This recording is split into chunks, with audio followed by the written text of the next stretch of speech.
Good morning, I'm Ilka Oster. Morning, I'm Jo Dredden. Yes, a little bit chilly down here at Mooloolaba Beach this morning.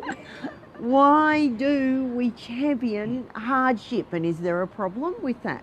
Yeah, well, I don't know about you, but me, growing up, we'd love to hear what everyone out there thinks. My generation and my grandparents, and to a certain extent my parents, especially my father, really revered the Aussie battler and anyone who worked hard. I was told a lot of stories about people who worked hard, how hard my father worked. I certainly got a lot of approval growing up, and kind of put my self-worth into getting that approval because of working really hard, not necessarily for something that I like to do. What about you? Yes, I learned to work very, very hard. I worked in the horse racing industry with my father. We used to get up at 3 a.m. in the morning and, oh gosh, I would dread times like this when it was so cold, and work 7 days a week. And I recall one time in particular, my dad had an accident and cracked his ribs. Nobody knew. He just kept going, kept working till like 3 days later. He fessed up and decided that he should probably get it looked at. But Yes.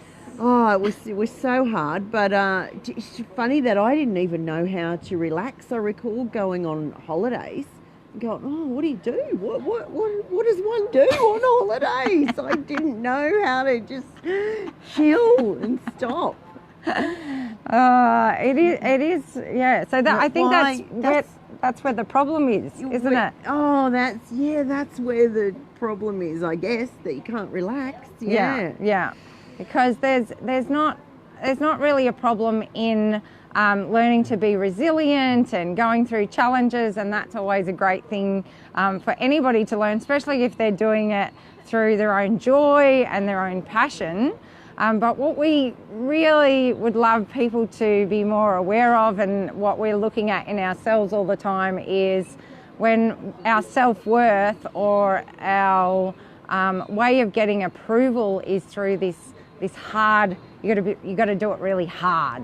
And we even, like, you say to me sometimes, oh, my muscles are really sore from the gym, so that's really good. You know, we do this in so many subtle ways, which is all good. But it's also then, are we learning how to actually relax and just be ourselves and be able to chill? Yeah, that's it, isn't it? Where it comes from, where the driver to behave like this comes from, because there's really nothing wrong with hard work if it comes from a place of desire. With my kids, they played sport and we encouraged them to work hard at school, but we never really did music. And wasn't till just recently, she was 17 then, and my daughter found an interest in playing the piano, and she researched pianos, found a free one on Gumtree, and taught herself to play on YouTube. Yeah. And it was brilliant to watch, and there was no pain of, okay, come on, let's go, we've got to go to piano lessons. It was actually a really good lesson for me to see that, to just watch someone go through learning with joy and desire. Yeah, and I think this is luckily the new way of coming through, people being more conscious about the feeling states that are going with our what we do in life, and our children are learning more and more to be free, to be happy in what they do and go after things because of those feeling states, rather than the stressful stuff being really revered. And if you're stressed and exhausted and tired, then you must be doing something. which I saw that growing up. So, but why does that stick with us? Why do we continue down this path, keep doing this thing, and not recognise that maybe this is not good for us. Yeah, because the subconscious is always in control, and it does 40 million nerve impulses per second compared to the conscious mind, which only does 40 nerve impulses per second. And so the subconscious, with all those stories from our past and our grandfather and me going out in my 20s and that, always seeking approval for doing it hard, it became a program. It became something that I did identify my self-worth with that program.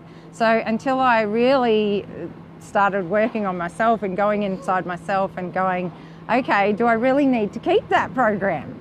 I don't. And I have actually learned how to be a lot more relaxed and, spend time just being a lot of the time just being happy for absolutely no reason whatsoever.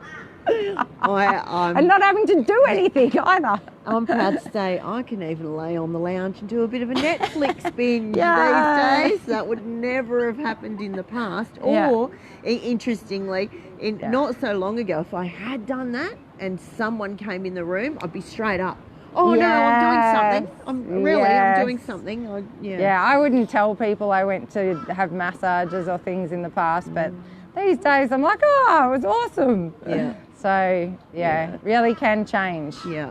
So the key thing to look at is like to have the awareness of, and to ask yourself, well, why am I doing something? And perhaps when you're suggesting that your kids may do something, have a look at, where that's really coming from. Exactly. Yes. And is it joyous? Is it joyous? Yeah. Good question, Doc. So thanks very much for joining us this chilly morning. Hope you're all warm and cozy. And we'll see you again next Wednesday. And inspire someone today.